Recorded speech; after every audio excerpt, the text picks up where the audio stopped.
de...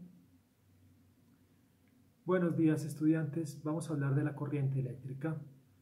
Todo movimiento de portadores de carga constituye una corriente eléctrica. Dentro de un conductor hay electrones libres. Esto quiere decir que se pueden mover libremente por el material.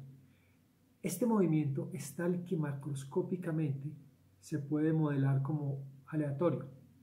El efecto final de muchísimos portadores de carga moviéndose en todas las direcciones posibles es que la corriente neta sobre ese material es cero. Así que un material conductor sobre el cual no haya un campo externo aplicado va a tener una corriente interna cero. No porque los electrones estén quietos, sino porque la visión global del movimiento interno de los electrones da un movimiento neto de la masa electrónica de cero. Esto es, dentro del conductor tenemos un juego de portadores de carga libres. Libres quiere decir que no están del todo ligados a los núcleos atómicos, es decir, pueden separarse del núcleo atómico y moverse por el conductor. Ahora, la velocidad con la que cada uno de estos portadores se mueve es distinta y como tengo tantos portadores del orden de moles de portadores, entonces no me es posible describir desde primeros principios, partícula a partícula, lo que está pasando. Eso me obliga a hacer una descripción estadística. Y estadísticamente tenemos que la velocidad media con la que se mueven los electrones dentro de este material va a ser igual a la suma de la velocidad de cada uno de los electrones dividido el número total de partículas. Ahora, sin importar qué velocidad tenga alguno de estos electrones, como el número de partículas es tan grande, siempre puedo encontrar para cada velocidad uno que tenga un electrón, un electrón adicional que tiene una velocidad menos v1, es decir, la misma velocidad pero en sentido contrario. Eso va a hacer que por cada velocidad posible tengo la negativa y en esta suma esas dos velocidades se van a cancelar. Por tanto, esta suma es igual a 0 cuando n tiende a infinito. Eso quiere decir que la velocidad promedio dentro del material es 0, o sea que en promedio no hay corriente, no hay flujo de carga dentro del material. Ahora apliquemos un campo eléctrico a través del material. Cada electrón siente una fuerza debida al campo.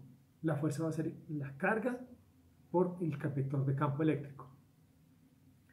Esta fuerza acelera cada electrón en dirección al campo, pero como los electrones ya tienen un movimiento respecto al conductor, la trayectoria sigue teniendo una dirección aleatoria.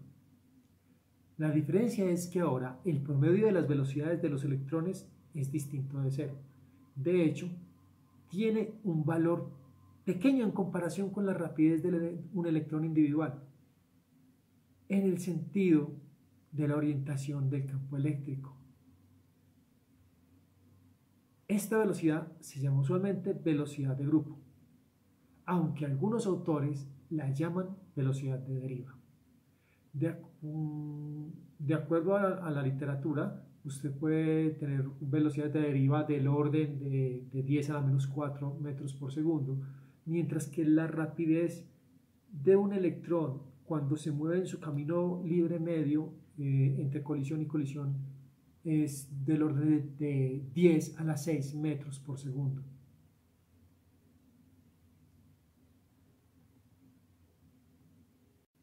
Hablemos de calentamiento Joule. El trabajo realizado por el campo eléctrico sobre las cargas aumenta su energía cinética, pero al colisionar aleatoriamente con los núcleos, esta parte de esta energía, de hecho la mayor parte, se transfiere al núcleo, que queda vibrando cada vez con mayor amplitud.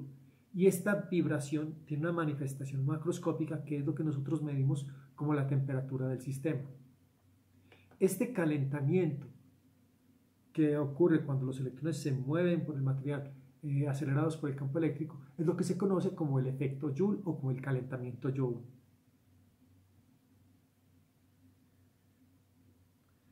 Supongamos que los portadores de carga son positivos. Al aplicar un campo eléctrico, la corriente de portadores es en la dirección del campo. La velocidad que llevan es la rapidez de grupo en la dirección del campo eléctrico. Si los portadores son de carga negativa, la fuerza es en la dirección contraria al campo y por tanto la velocidad de grupo o de deriva lleva la dirección contraria al campo eléctrico. Pero, si suponemos el conductor de longitud infinita, lo cual desde el punto de vista de un electrón es prácticamente cierto, no hay diferencia física entre la situación descrita y el pensar que se tiene una corriente de cargas positivas en el sentido del campo. Considere un alambre conductor largo y de área transversal conocida A. Definimos la corriente como la cantidad de carga que atraviesa un área transversal a la dirección de la velocidad de deriva o velocidad de grupo. La intensidad, la magnitud de esta corriente entonces se podría calcular como la carga de Q que pasa por esa área transversal en un pequeño tiempo dt. Esta cantidad que hemos llamado corriente es una cantidad física que tiene asociada una magnitud y además tiene asociada una dirección, pero no es una cantidad vectorial. Esto porque la corriente no se puede representar como un vector. ¿Por qué no? Porque no cumple el álgebra de vectores, no cumple la regla de adición vectorial que conocemos en la matemática. Por tanto, esta es una propiedad física que no es representable como un vector, aunque tenga dirección y tenga magnitud. Vamos a ver que es simplemente un flujo. Vamos a definir ahora lo que llamaremos la densidad de corriente. Considere un cierto diferencial de volumen en el alambre conductor. Sea n el número de portadores encerrado en dicho volumen.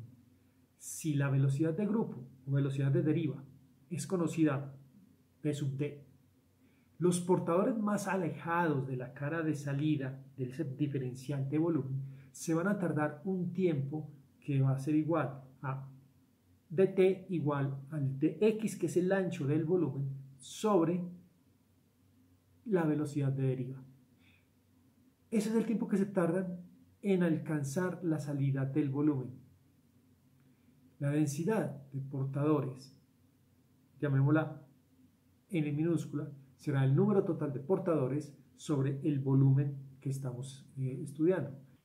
Vemos que la corriente se puede expresar entonces como el área transversal por el ancho que me da el volumen seleccionado, por la velocidad de deriva, por la carga de un solo portador dividido el ancho del volumen. Vemos que el ancho estaba presente arriba y abajo en esa expresión y podemos cancelarla y nos queda finalmente que la corriente se podría expresar como el número de portadores por la velocidad de deriva, por la carga de un portador, por el área. Vamos a definir un vector al que llamaremos densidad de corriente como J igual a la densidad de portadores de carga por la carga de un portador por la velocidad de deriva con la que se estaría moviendo ese portador si todos los portadores tuvieran exactamente la misma velocidad. Recuerde que la velocidad de deriva es el promedio de las velocidades de todos los portadores. Este vector nos da la densidad de portadores de carga que viajan a la velocidad de flujo. Por tanto, la magnitud de dicho vector será, bueno, saquemos la magnitud, densidad de portadores por carga son escalares y me queda únicamente la magnitud del vector velocidad de deriva. Ahora, la carga podría ser positiva o negativa, entonces al tomar la magnitud del vector, tomamos el valor absoluto de esa carga. Vemos que el flujo de carga a través del área transversal no es más que el flujo de la densidad de corriente o flujo de portadores de carga cuando atraviesa el área A transversal a la dirección de la velocidad de deriva. El flujo se calcula igual que hemos calculado los flujos previamente. El flujo de un vector es igual a la integral sobre toda el área del vector en producto escalar con el diferencial de área. Bueno, esta cantidad, este flujo, corresponde a lo que previamente habíamos llamado la corriente. Luego la corriente es un flujo. Un flujo es una cantidad que tiene una magnitud, un valor, que tiene una dirección porque puede estar atravesando hacia un lado del área o hacia el otro, o de fuera o hacia adentro. Pero no es un vector, no es representable con vectores matemáticamente. Mientras que la densidad de corriente sí es un vector. Introduzcamos ahora el concepto de resistividad. La densidad de corriente depende de muchos factores: la temperatura, la movilidad de los electrones dentro del material, el campo eléctrico aplicado, qué tan intenso es, etc. Bajo ciertas condiciones, algunos rangos de temperatura, humedad, etc., algunos materiales muestran una densidad de corriente que se comporta aproximadamente proporcional al campo eléctrico aplicado. Tomando las magnitudes de estos vectores, del campo eléctrico y de la densidad de corriente, vamos a definir la resistividad como la constante de proporcionalidad, tanto que el campo eléctrico es igual a la resistividad por la densidad de corriente. En magnitud, la magnitud del campo eléctrico se puede expresar como la resistividad por la magnitud de la densidad de corriente, y por tanto, este coeficiente llamado resistividad se puede escribir como la razón de la magnitud del campo eléctrico con la magnitud de la densidad de corriente. Vemos en esta expresión que si la densidad de corriente se mantiene constante, manteniendo J constante, a mayor resistividad se va a requerir un campo eléctrico mayor para generar esa densidad de corriente buscada. Es decir, la resistividad es una medida de qué tan difícil es generar una densidad de corriente dentro de un material cuando se le aplica un campo eléctrico.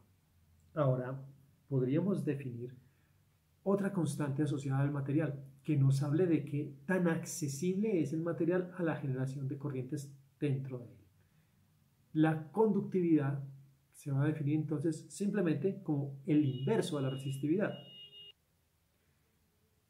Retomando de la expresión anterior, campo eléctrico igual a resistividad por densidad de corriente, que esa expresión de hecho se conoce como la ley de Ohm. Supongamos que un material cumple esta expresión, es decir, un material es considerado óhmico. Este material es sometido a un campo eléctrico constante en una situación estacionaria. Nuestro material tendrá una área transversal definida A, una longitud D, y el campo eléctrico aplicado estará en la dirección del conductor. Al ser el campo constante, el potencial entre los extremos del material se puede expresar como potencial igual a magnitud del campo eléctrico por la separación entre las caras. Y la corriente puede expresarse en términos de la magnitud de la densidad de corriente, como pues la corriente será igual a densidad de corriente por área. Usando esas dos expresiones podemos ver el campo eléctrico se puede despejar de la ecuación que tenemos arriba y nos quedaría simplemente potencial sobre separación entre las placas, igual entonces a la resistida por la expresión de la densidad de corriente, que sería corriente dividido por el área. Despejando para el potencial encontramos la expresión potencial es igual a resistividad por la separación entre las caras dividido el área transversal al flujo por la magnitud de ese flujo de carga que llamamos corriente. Y esta es la expresión más usual para la ley de Ohm, la que seguramente ustedes ya conocen, que sería voltaje es igual a corriente por R. Esta cantidad que tenemos acá, resistividad por separación sobre área, es lo que llamaremos la resistencia. mientras que la resistividad es una cantidad intensiva, es decir, no depende de la geometría del sistema. La resistencia es una cantidad extensiva, decrece si hay más área transversal, los portadores tienen más espacio por donde pasar. Y crece con la longitud del material. Mientras más largo sea, más resistencia va a sentir una carga mientras lo va pasando.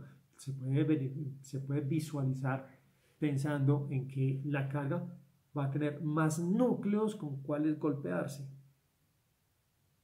Hablemos ahora de la fuerza electromotriz e introduzcamos el concepto de un circuito. Si los portadores de carga no tienen un camino por donde seguir, estos se van a acumular. Dentro del conductor se forma un polo de carga positiva y otro de carga negativa que generan un campo eléctrico opuesto al campo externo, hasta el punto en el que el campo interno iguale al campo externo y en ese momento la densidad de corriente se hace cero. En un circuito cerrado, las condiciones estacionarias, es decir, en cada punto del circuito, en todo el tiempo, se tiene la misma condición física. En este caso, tendríamos que, en un punto que se mire, en cualquier instante del tiempo, la velocidad de deriva con la que están pasando los electrones o los portadores de carga por ese punto es la misma. La densidad de corriente por ese punto es la misma. En cada punto del circuito, el potencial debe ser invariante en el tiempo. El potencial varía en el espacio, no en el tiempo. Así que los portadores de carga que realicen el circuito completo deben terminar con la misma energía potencial con la que iniciaron. Como el camino natural de evolución es siempre ir hacia el punto de menor energía potencial, el movimiento de los portadores dentro del campo generado por la densidad de corriente es en la dirección que minimiza el potencial. Por tanto, para que exista un circuito en el cual los portadores estén recorriendo de forma estacionaria, se requiere que en algún punto del mismo exista una fuerza externa que lleve a los portadores de un punto de potencial bajo a un punto de potencial alto. Esta fuerza externa realiza un trabajo sobre el sistema, realiza un trabajo sobre las cargas, le entrega energía a las cargas. La fuerza electromotriz es la energía por unidad de carga que recibe el sistema y que lleva a los portadores de un punto de baja energía potencial a un punto de alta energía potencial. Esto ocurre cuando los portadores atraviesan una fuente de poder. Ahora, el nombre fuerza electromotriz es un nombre desafortunado porque nos estamos refiriendo a energía por unidad de carga, no a una fuerza. Por eso a veces es más apropiado abreviarlo como FEM y recordar que la FEM es energía por unidad de carga. Bueno, en una fuente ideal no hay resistencia interna, el trabajo ejercido por la fuerza no electrostática de la fuente sobre las cargas es igual al trabajo que ejerce el campo eléctrico interno a la fuente sobre esa carga. El efecto neto sobre el portador es un aumento en su energía potencial, sin cambiar su energía cinética, porque durante todo el circuito él va manteniendo la misma velocidad de deriva. Al no cambiar la rapidez, la corriente es la misma en todos los puntos del circuito, incluido el interior de la fuente. En ese caso, el potencial que hay en un extremo al otro de la fuente va a ser igual a lo que conocemos como la FEM. En una fuente real existe una resistencia interna que va a dificultar el movimiento de cargas y les quita energía mediante colisiones electrón-átomo. Esta energía pasa a ser vibración de los núcleos y se manifiesta como calentamiento de la fuente, y entonces la conservación de la energía en este sistema se va a escribir como que el potencial entre los puntos extremos de la fuente va a ser igual a la FEM entregada menos la energía potencial por unidad de carga que se ha perdido durante el atravesamiento durante la travesía por la fuente, que sería la corriente por la resistencia interna de la fuente. Bueno, señores, eso es todo por la sesión de hoy. Hagan ejercicios y diviértanse mientras aprenden.